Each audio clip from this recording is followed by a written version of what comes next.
Hey everybody, I just want to give you a quick update on using RingCentral Meetings.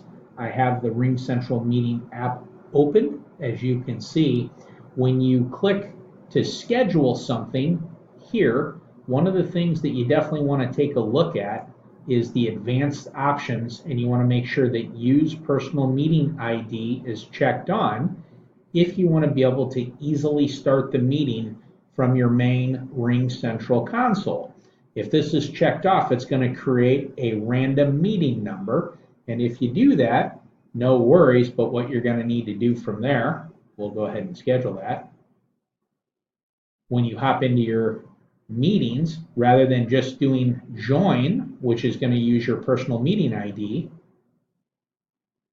you'll need to actually come into your meeting section here and choose the meeting that you're going to start, and you'll start it. And so it may have a customized or a randomized meeting ID, or it might have your personal meeting ID.